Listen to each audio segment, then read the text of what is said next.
ഈ പ്രവാസി കഥ പ്രവാസികളുടെ ഭാര്യമാരും പ്രവാസികളുടെ കുടുംബക്കാരും എല്ലാവരും തീർച്ചയായും കേൾക്കണം. ആവുന്നെങ്കിൽ പ്രവാസിയുടെ ഭാര്യയാവണം എന്ന് പറഞ്ഞു നീ എഴുതിയ ആ കത്ത് ഞാനടക്കമുള്ള പ്രവാസിയുടെ നെഞ്ചൊന്ന് പിടപ്പിച്ചപ്പോൾ ഞങ്ങളെ മനസ്സാ പെണ്ണെ നീ അറിയാതെ പോയത്.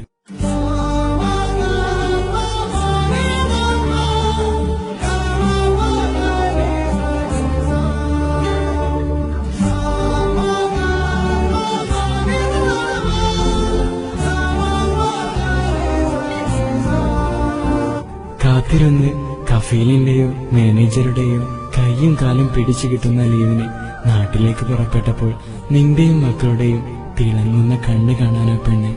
പൈസ ഇല്ലെങ്കിൽ കടം വാങ്ങിയിട്ടാണേലും നാട്ടിൽ പോകുമ്പോൾ ഒന്നും കൊണ്ടുപോയില്ല എന്ന് ജാടക്ക് പറയുന്ന ഞങ്ങൾ കൊണ്ടുവരാൻ പറ്റുന്നതിൽ കൂടുതൽ സാധനം വാങ്ങി വരുന്നത്. നാട്ടിലെത്തിയാൽ വീടും തൊടിയും ചുറ്റിപ്പറ്റി നിൽക്കുന്നത് കവലകളിൽ പോയി നിറങ്ങാൻ അറിയാഞ്ഞിട്ടോ ബൈക്ക് എടുത്ത് ചുറ്റാൻ അറിഞ്ഞാഞ്ഞിട്ടോ അല്ല പെണ്ണെ. നാളെ തിരിച്ചു പോയാൽ ഒറ്റമുറിക്കുള്ളിലെ ഇരുമ്പ് കട്ടിലിൽ കിടന്ന് നിന്നോടും മക്കളോടും ഒപ്പമുള്ള വിശേഷം മനസ്സിൽ കൊണ്ടു നടക്കാനാ, അത് കണ്ട് സന്തോഷിക്കാനാ.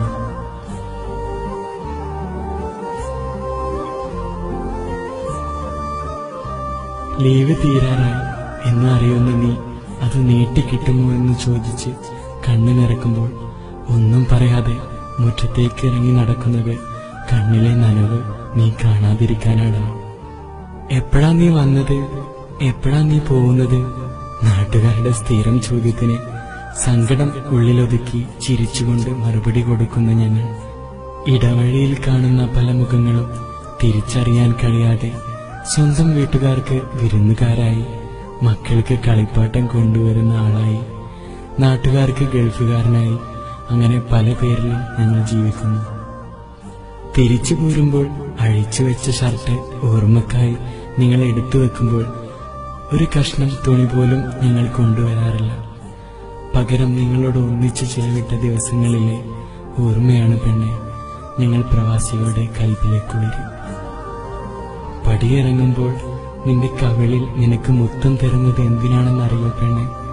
നാളെ ഒരു പക്ഷേ ആണിയടിച്ച പെട്ടിയിലായിരിക്കും എന്റെ മടക്കമെങ്കിൽ ഒരു മുത്തം തരാൻ ഞങ്ങൾക്ക് കഴിയില്ലല്ലോ എന്ന് ഓർത്തിട്ടാ.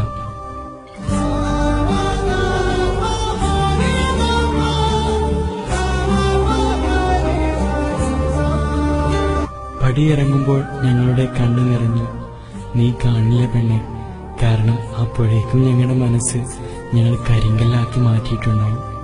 നിന്റെ കയ്യിലടിച്ച സത്യങ്ങളെല്ലാം പാലിച്ചാല് വല്ലപ്പോഴും ഒരു സിഗരറ്റിന് തീ കൊളുത്തുന്നത് നിന്നെയും മക്കളെയും പിരിഞ്ഞതിന്റെ വിഷമം മാറ്റാനാണ്.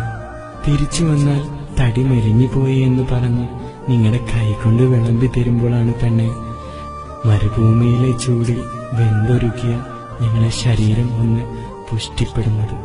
ഒഴിവ് കിട്ടുന്ന സമയത്തെല്ലാം മാറിൽ തല ചായ്ച്ച് നിങ്ങൾ മയങ്ങുമ്പോൾ ഇടനെഞ്ചിലേക്ക് നിങ്ങളുടെ കണ്ണുനീരിന്റെ ചൂട് പടരുമ്പോൾ ഞങ്ങളുടെ കണ്ണ് നനയാത്തത് പെയ്തൊഴിയാൻ കണ്ണുനീര് ബാക്കിയില്ലാത്തത് കൊണ്ടാണെന്ന് നീ മനസ്സിലാക്കണം പെണ്ണെ. പടിയിറങ്ങുമ്പോൾ പോവാതിരുന്നൂടെ, എന്നും നാട്ടിൽ എന്തെങ്കിലും പണിക്ക് പോയിക്കൂടെ എന്നു നിങ്ങൾ ചോദിക്കുമ്പോൾ മനസ്സിൽ ഞങ്ങളും ചോദിക്കാറുണ്ട് പെണ്ണെ, ആർക്കു വേണ്ടിയാണ് ഞങ്ങൾ ഈ കടലിൽ കിടക്കുന്നതെന്ന്. പ്രവാസിയാവാൻ വിധിക്കപ്പെട്ട പേരിൽ ഒരുപാട് സങ്കടപ്പെട്ടിട്ടുണ്ടെങ്കിലും അറിയാതെ ഈ പ്രവാസത്തെ ഇഷ്ടപ്പെടുന്നത് തന്റെ കുടുംബം അല്ലലില്ലാതെ കഴിയുന്നത് കാണാനാണ്. ആഗ്രഹമുണ്ട് പെണ്ണെ, നല്ലൊരു മകനായി, നല്ലൊരു ഭർത്താവായി, നല്ലൊരു ഉപ്പയായി, നാട്ടുകാർക്ക് പ്രിയപ്പെട്ടവനായി ജീവിച്ചു മരിക്കാൻ. അതിനീ പ്രവാസിയായിട്ടാണെങ്കിൽ അങ്ങനെ, നടനായിട്ടാണെങ്കിൽ അങ്ങനെ. ജീവിതം നഷ്ടപ്പെട്ട, ജരാനരകൾ ബാധിച്ച് രോഗവും പേറി ചണ്ടിയായി ശരീരം കൊണ്ട് ഞങ്ങൾ കടല് കടന്നു വരുമ്പോൾ മനസ്സിൽ പോലും പറയല്ല പെണ്ണെ, ഇത്രയും കാലം നിങ്ങൾ എന്തുണ്ടാക്കിയെന്ന്. വേദന മാത്രം തിന്നു ജീവിച്ച ഈ ശരീരത്തിന് അത് താങ്ങിയെന്ന് വരില്ല.